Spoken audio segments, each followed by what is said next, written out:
मेरे बाके बिहारी लाल तुम इतना मत करियो श्रृंगार।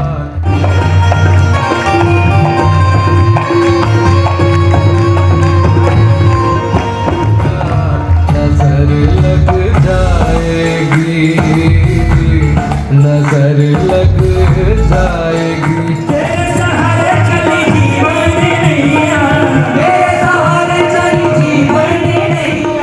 तो बच्चे जो होते हैं उनके अंदर इनोसेंस जिसे कहते हैं पवित्रता होती है। The child are very innocent. जात पात इसके बारे में वो ख्याल नहीं करते, ये किस जात का है, किस रंग का है। बच्चे खेलेंगे भी तो आपस में मिलकर खेलेंगे। वही इनोसेंस भगवान कृष्ण के ग्वालों में थी, भगवान कृष्ण के साथियों में थी।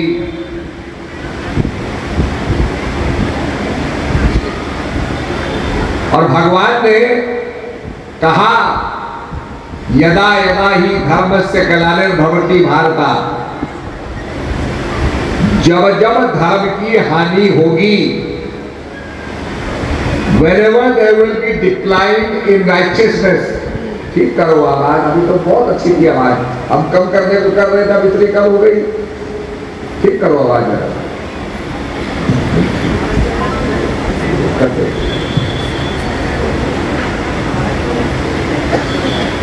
तो भगवान कहते हैं कि whenever there is decline in righteousness, धर्म की जब हानि होती है, बाढ़ई असुर अधम अभिमानी, जब जब होए धर्म की हानि, बाढ़ई असुर अधम अभिमानी। उस समय तो लोग ये समझते थे ये कैसे फीजिबल होगा। आजकल तो कानून बना हुआ है, लोग सिविलाइज्ड हो गए हैं, अब तो राक्षस भी नहीं रहे। देखो भगवान ने क्या कहा, जब जब होए धर्म की हानि, बाढ़ असुर अधम अभिमानी।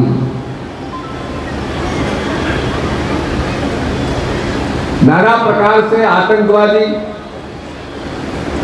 नाना प्रकार के अपने ऊपर बम बांध लेंगे, अपने आप भी मरेंगे, दूसरों को भी मारेंगे। We will kill ourselves and kill everybody।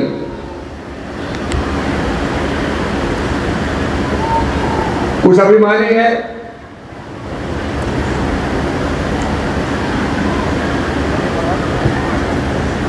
तो ये क्या है? धर्म की हानि, धर्म को न जानना, ज्ञान को न जानना। जब जब होए धर्म की हानि, बाढ़ है असुर अधम अभिमानी, तब तब प्रभुधर मनुज शरीरा। तब तब भगवान मनुज शरीर में आते हैं, जिनकी जन्माष्टमी हम मना रहे हैं।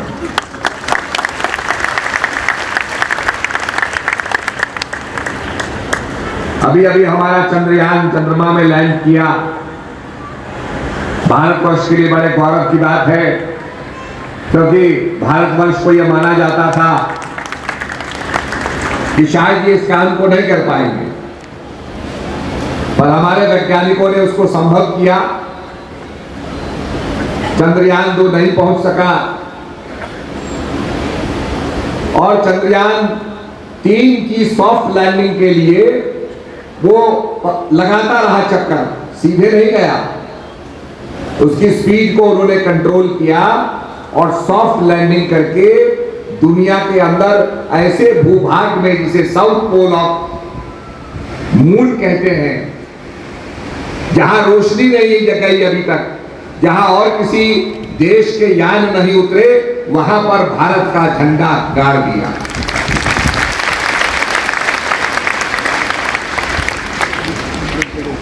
पाकिस्तान के तो झंडे में चंद्रमा है और यहां हमारे वैज्ञानिकों ने चंद्रमा पर ही अपना झंडा गाड़ दिया।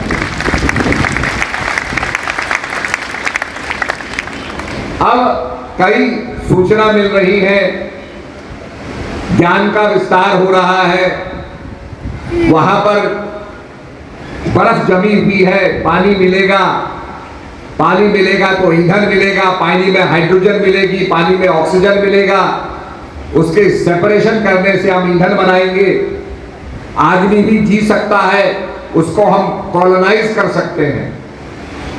और तभी प्रधानमंत्री जी ने कहा चंदा मामा दूर के, अब चंदा मामा टूर के, अब टूरिज्म से टूर लगाओ, क्योंकि अगर आप उसे कॉलोनाइज करेंगे तो वहां कई ऐसे पदार्थ हैं जिनका हमारी धरती पर कई गुना उनकी कीमत है। और सबसे बड़ी बात यह है कि जिस कीमत में इसरो ने चंद्रयान को पहुंचाया और चंद्रयान के द्वारा सैटेलाइट्स को स्थापित किया जो पृथ्वी के चारों तरफ घूमती रहती है, डाटा इकट्ठा करती रहती है, हमारे वैज्ञानिकों का ज्ञानवर्धन करती रहती है, संचार व्यवस्था को बांधे हुए है, ये सैटेलाइट सारी दुनिया को जोड़ती है। ये काम भी सस्ते में भारत ने किया, ये अपने आप में बड़े गौरव की बात है। और इसके तत्काल बाद जो उनका प्रोग्राम था, अब सूर्ययान की तरफ चल पड़ा और सूर्य के रास्ते में कुछ ऐसे जीरो ग्रेविटी के स्थान है धरती और उसके पृथ्वी के मध्य में, जहां से वो फोटो खींचेंगे और सूरज से पृथ्वी कैसे दिखाई देती है ये भी आपको समझने का मौका मिलेगा। भगवान गीता में कहते हैं कल्प के आदि में, सृष्टि के बनने से पहले, जिसको हम वैज्ञानिक में बिग बैंग कहते हैं, कि बिग बैंग के बाद ये पृथ्वी जो है आई, इससे पहले भगवान कहते हैं कल्प के आदि में मैंने यह ज्ञान सूर्य को दिया, सूर्य से व्यवस्थान को दिया, व्यवस्थान से ये राज ऋषियों में गया और ये अनावत एक कड़ी के रूप में ये ज्ञान बांटा जा रहा है। जब जब इसमें डिक्लाइन होता है, जब जब इसकी कड़ी टूटती है, मैं उसको स्थापित करने आता हूं। पवित्राय च साधुनाम विनाशाय च दुष्कृताम धर्म संस्थापनार्थाय संभवामि युगे युगे, ये भगवान ने कहा। धर्म की संस्थापना करने के लिए, धर्म संस्थापनार्थाय संभवामि युगे युगे, युग युग में, एक युग का जिक्र नहीं किया। It is a continuous process. तो आप देखिए, आपके तो हरियाणा में ही कुरुक्षेत्र हुआ, अभी हम कुरुक्षेत्र से आ रहे हैं जहां पर लड़ाई हुई, और इसके अवशेष हमारी पुरानी इंडस वैली सिविलाइजेशन के अवशेष, जो सरस्वती नदी बहती थी, जिसका वेदों के अंदर इतना गायन किया गया है, इतना उल्लेख किया गया है, वो नदी कहां से कहां बहती थी, झज्जर होते हुए जाती है। आज सैटेलाइट से फोटो ली गई, वैज्ञानिकों ने कहा फोटो लो, ये सरस्वती का उल्लेख आता है वेदों में, तो ये कहीं ना कहीं तो होगी। और पता चला कि हिमालय से वो सरस्वती बह रही है और धरती के नीचे जा रही है। अब लोगों को पता चला। आज ये पता चल रहा है कि ढोलावीरा की, महेंजोदड़ो की, राखीगढ़ की जो संस्कृति है वो इतनी पुरानी संस्कृति है, और इस प्रकार का उनका शहर की प्लानिंग होती थी जिसमें नालियां बनाई जाती थी हजारों साल पहले। आज तो हम कहां नाली बना रहे हैं, कहां सिविल सिस्टम आया। उस समय नाली बनती थी, स्नानागार बनते थे, शौचालय बनते थे, इस प्रकार का पूरा सिस्टम था जो आपके मेसोपोटामिया से भी अच्छा था। तब पता चलता है कि उस समय जो हमारे आर्यावर्त में रहने वाले जो लोग थे वो कितने विकसित थे। आज जो हम भारत की बात कर रहे हैं, भारत, शकुंतला का पुत्र भरत जो शेरों के साथ खेलता था, जिसके नाम पर ये भारत पड़ा है, आज दुनिया उसको समझेगी, दुनिया उसको जानेगी। कर्ण ऋषि के बारे में जापान में एक प्रश्न आया। प्रश्न डॉक्टर संपूर्णानंद जी जो उत्तर प्रदेश के थे उनके पास पहुंचा कि भाई ये शकुंतला का पुत्र भरत कहां हुआ, ये कर्णाश्रम कहां था। तब इसकी खोज हुई, तब पता चला कि कोटद्वार के बगल में कर्णाश्रम है, मालनी नदी के किनारे, और वहां पर भरत का जन्म हुआ, जिसके नाम से आज भारतवर्ष कहलाता है। तो ये सब नाम एक इतिहास की गाथा को अंकित करते हैं, इतिहास की गाथा को गाते हैं। भगवान कृष्ण ने जो उनका सबसे प्रिय सखा था उसको क्या दिया, उसको ज्ञान दिया। आज कृष्ण के मानने वाले अनेक संप्रदाय के लोग हैं, अनेक विचारधारा के लोग हैं। कुछ ये कहते हैं कि साहब हम तो केवल दासस्य भाव से सेवा करें, हमें मुक्ति भी नहीं चाहिए, हम दास बन, आप तर्क करो, वो इसी तर्क को देते हैं कि हम दास। बहुत अच्छी बात है, आपका अपना अपना विचार है, पर भगवान का क्या विचार था, भगवान क्यों आए। भगवान ज्ञान देने के लिए आए। भगवान ने अर्जुन को ज्ञान दिया, और सारी गीता जिससे भगवान का परिचय मिलता है वो गीता यही बताती है कि भगवान ने अर्जुन का मोह समाप्त किया। और अर्जुन कहता है ये प्रभु नष्टो मोह स्मृति लब्धा, मेरा मोह समाप्त हो गया है। तो वो ज्ञान, जिस ज्ञान के बारे में भगवान कहते हैं कि कल्प के आदि में मैंने सूर्य को दिया, राज ऋषियों में फैला, फिर धीरे धीरे जैसे किसी चीज पर धूल आ जाती है, वो दिखना बंद हो जाती है, पर उसके अस्तित्व की समाप्ति नहीं होती है। The existence of that item does not finish.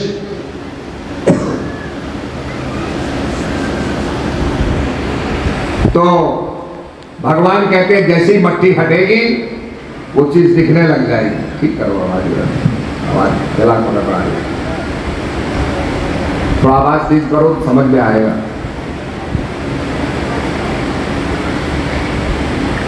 तब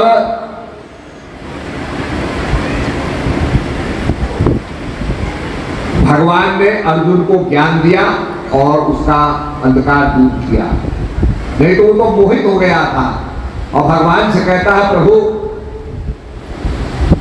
मैं भीख मांगना श्रेकर समझता हूं, मैं ये युद्ध नहीं करूंगा, युद्ध में मेरे ये जो हमारे रिश्तेदार हैं, स्वजन हैं, ये मारे जाएंगे, ये युद्ध में श्रेकर नहीं समझता हूं। फिर तर्क देता है युद्ध से कई लोग मर जाते हैं, नारियां विधवा हो जाती हैं, परिवार टूट जाते हैं, फिर वर्ण संकर पैदा होता है और वर्ण संकर संसार को समाप्त करने वाला होता है। आज देखिए यूक्रेन की क्या हालत हो रही है, लोग बेघर हो गए। ये आगे की आवाज थोड़ा तेज करो, आगे की। तो कहने का मतलब यह है युद्ध हमेशा डिस्ट्रक्शन लाता है। तब भगवान उसको समझाते हैं, ज्ञान देते हैं, और ज्ञान देने के बाद जब ज्ञान उसको हो जाता है, भगवान कहते हैं ये अत्यंत गोपनीय है, अविनाशी है, नाश नहीं होता इसका, और करने में अति सरल है।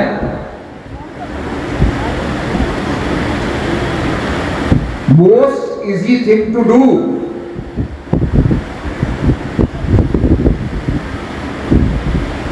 ये ज्ञान प्राप्त होने के बाद अर्जुन का अंधकार दूर हो जाता है, भगवान का शरणागत हो जाता है। और भगवान कहते हैं कि मेरी प्राप्ति कैसे होगी? न यज्ञ से, न दान से, न व्रत से। मेरी प्राप्ति अनन्य भक्ति से होगी। अनन्य, जो निरंतर हो, जिसमें फ्लक्चुएशन ना हो। अगर आपकी बिजली टिमटिमाती रहे, आ जाए चली जाए, आ जाए चली जाए, तो आप कहेंगे क्या हो रहा है? आपकी मशीनें काम नहीं करेंगी। आप चाहते हैं बिजली का फ्लो कांस्टेंट रहे। ऐसे ही जो कांस्टेंट भक्ति है, अनन्य भक्ति है, उससे मेरी प्राप्ति होगी। तो ये भगवान ने कहा और अर्जुन ने युद्ध को जीता, धर्म की स्थापना हुई। उसके बाद भगवान कृष्ण ने कहा पांडवों से कि तुम हिमालय की तरफ जाओ और ये देखने के लिए कि किसके अंदर क्या बॉन्डिंग है। हिमालय में गए, द्रौपदी गिर गई, जो द्रौपदी के पीछे गया वो सब गलते चले गए, केवल युधिष्ठिर महाराज आगे बढ़ते गए। युधिष्ठिर महाराज के साथ एक कुत्ता था। स्वर्ग से विमान आया, देवता आए, महाराज आप पधारो। आप ही ऐसे व्यक्ति हैं जिसके अंदर कोई बंधन नहीं है, निर्मोही है, निष्काम है, हम आपका स्वागत करते हैं। युधिष्ठिर महाराज बैठने वाले ही थे, तभी उनका कुत्ता भी आने लगा। तो देवताओं ने कहा महाराज स्वर्ग में कुत्ते की जरूरत नहीं है, ये नहीं जा सकता। तो युधिष्ठिर महाराज ने कहा अगर ये नहीं जा सकता तो मैं भी नहीं जाऊंगा। ये मेरे साथ पूरे यात्रा करते करते पहुंचा। हम लोगों ने बद्रीनाथ से पद यात्रा की थी, तो लोगों को पता है किस प्रकार का रास्ता है। तो जब ये कहा तो देवता और प्रसन्न हो गए और कुत्ते की जगह धर्मराज प्रकट हुए। उन्होंने कहा मैं यही देखना चाहता था कि तुम सत्य का साथ छोड़ते हो या नहीं छोड़ते हो। आओ, तुम्हारा स्वागत है, धन्य हो।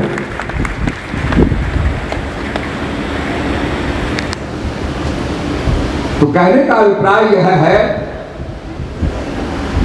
कि भगवान कृष्ण ने विदुरानी के घर दुर्योधन के मेवा त्यागे, साग विदुर घर खाई। क्यों? सबसे ऊंची प्रेम सगाई। विदुरानी के अंदर प्रेम था और प्रेम के वशीभूत होकर भगवान दुर्योधन के मेवा त्याग देते हैं, विदुरानी के घर जाते हैं और कहते हैं विदुरानी कुछ तो बचा होगा। बोला महाराज भोजन तो खत्म हो गया है, कुछ तो होगा। तो कढ़ाई में थोड़ा साग लगा था, उसी को खोज करके भगवान ने खाया। भगवान ने खाया तो संसार ने खाया।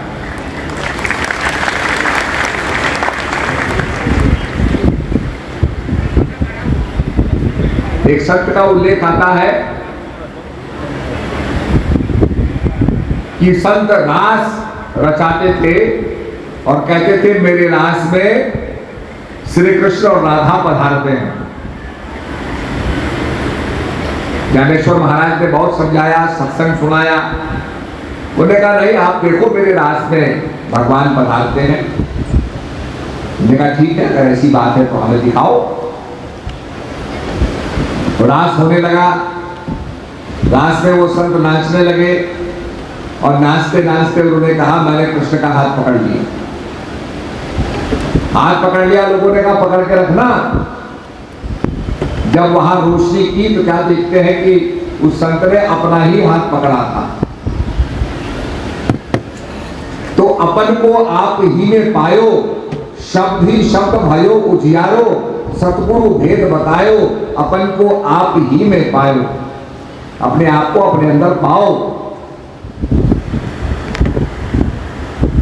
तब उन्होंने ज्ञान लिया। ऐसे ही एकनाथ महाराज का आता है, संत ज्ञानेश्वर ने समझाया उन्होंने कहा नहीं, मैं तो विट्ठल से बात करता हूँ, भगवान कृष्ण से, विट्ठल भगवान से बात करता हूँ, मुझे तो किसी चीज की आवश्यकता है। उन्होंने कहा ठीक है, विट्ठल से बात करके पूछना। एकनाथ महाराज ने विट्ठल से बात की तो विट्ठल भगवान हंसने लगे, कहने लगे, एकनाथ तुम मुझको मिलने के लिए कहाँ आते हो? कि महाराज पंढरपुर में आपका मंदिर है, पंढरपुर आता हूं। बोला तुम्हें अगर ज्ञान हो जाए कि मैं सब जगह हूं तो पंढर पर तुम्हें आना ना पड़े, ना आना पड़े ना जाना पड़े।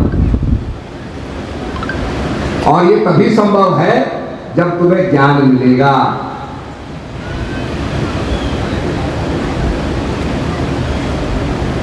इसीलिए संतों ने कहा कि वो ज्ञान जिसको हम सब जगह सभी सुलभ, सब दिन सब देशा, सेवक सादर समन कलेशा, सभी को सभी जगह सुलभ है। आपको कहीं दौड़ करके आना नहीं है। भगवान श्री कृष्ण महाराज राधा रानी के साथ, गोपियों के साथ रास रचते थे और रास रचना भी उनका, जैसे आपने देखा होगा, एक एटम के अंदर न्यूक्लियस होता है, न्यूक्लियस के अंदर बीच में प्रोटॉन न्यूट्रॉन है और इलेक्ट्रॉन परिक्रमा कर रहे हैं। ये भी ठीक राशि है। It is the cosmic dance that is happening in the every speck of matter. पूरी संसार के अंदर, कण कण के अंदर यही रास हो रहा है, जिसमें न्यूक्लियस है और न्यूक्लियस के चारों तरफ इलेक्ट्रॉन्स परिक्रमा कर रहे हैं।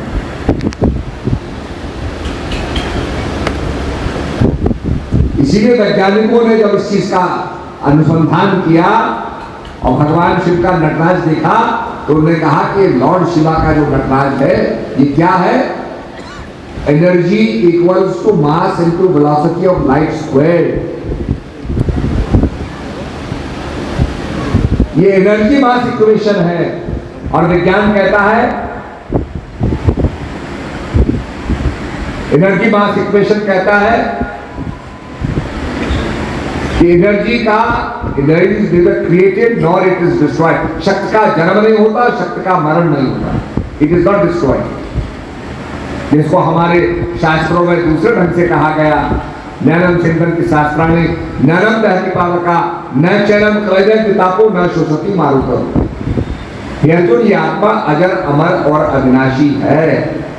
अस्त्र शस्त्र इसको काट नहीं सकते हैं, अग्नि इसको जला नहीं सकती है, पानी इसको गला नहीं सकता है, वायु इसको उड़ा नहीं सकती। इट इज बियॉन्ड डिस्ट्रक्शन, इसका नाश नहीं होता है। उसी एनर्जी को जानने के लिए, अगर वो जानी नहीं जाती तो लोग जानते ही नहीं एनर्जी है, पर उसको जाना जा सकता है और उसको जनाने के लिए महापुरुष आते हैं। और तभी कहा गया, जब जब होए धर्म की हानि, बाढ़े असुर अधम अभिमानी, तब तब प्रभुधर मनुज शरीरा, अरे कृपा नदी संचर किया।